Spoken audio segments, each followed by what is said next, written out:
Assalamualaikum warahmatullahi wabarakatuh. Perkenalkan, nama saya Felin Catur dari program studi Administrasi Publik kelas B dengan NIM 25020161101.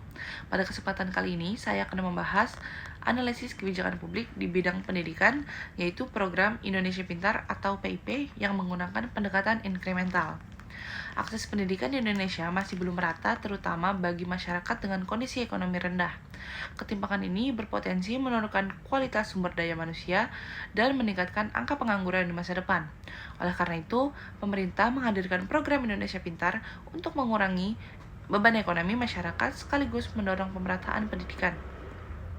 Program ini juga mengalami berbagai perbaikan agar sesuai dengan kondisi nyata di lapangan, dan program ini masuk ke dalam model inkremental karena pemerintah tidak membuat kebijakan baru, namun mengembangkan program sebelumnya. Awalnya, program bantuan pendidikan belum berjalan optimal, sehingga pemerintah melakukan perbaikan secara bertahap. Pemerintah memperbaiki sistem pendataan, meningkatkan kerjasama dengan sekolah, perbankan, serta terus melakukan evaluasi. Pendekatan ini menunjukkan bahwa kebijakan perkembangan melalui perubahan kecil yang dilakukan secara terus-menerus sesuai kondisi lapangan. Pelaksanaan program ini melibatkan berbagai aktor, seperti pemerintah pusat, Kementerian Pendidikan, sekolah, perbankan, serta siswa dan orang tua sebagai penerima manfaat. Karena banyak pihak yang terlibat, pemerintah melakukan kompromi, misalnya menyimbangkan antara kecepatan penyaluran, bantuan, dan ketepatan sasaran, serta menyesuaikan kebijakan dengan keterbatasan anggaran.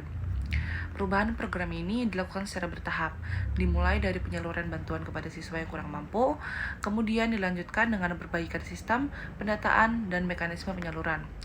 Pemerintah juga terus melakukan evaluasi dan menyesuaikan penyesuaian berdasarkan kondisi di lapangan agar program ini dapat berjalan lebih efektif. Program ini juga didukung oleh anggaran pemerintah, komitmen dalam bidang pendidikan, serta kerjasama dengan sekolah dan perbankan. Selain itu juga tingginya kebutuhan masyarakat membuat program ini sangat relevan di kalangan masyarakat. Namun, program ini juga menghadapi hambatan seperti data penerima yang belum akurat, keterlambatan pencairan, serta kurangnya penyebaran informasi. Hal ini menunjukkan bahwa program ini masih perlu banyak perbaikan agar berjalan lebih optimal. Kesimpulannya, program Indonesia Pintar menunjukkan bahwa pemerintah berupaya meningkatkan akses pendidikan melalui pendekatan bertahap atau inkremental. Meskipun sudah berjalan dengan cukup baik, program ini masih membutuhkan perbaikan terutama dalam hal ketepatan sasaran dan kelancaran pelaksanaannya. Dengan perbaikan yang berkelanjutan, program ini diharapkan dapat memberikan dampak yang lebih baik bagi masyarakat.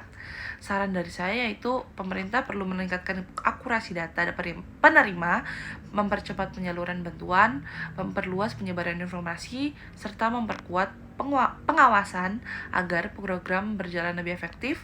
Dengan langkah tersebut, diharapkan program Indonesia Pintar dapat menjadi kebijakan yang lebih baik, tepat sasaran, dan mampu meningkatkan kualitas pendidikan di Indonesia.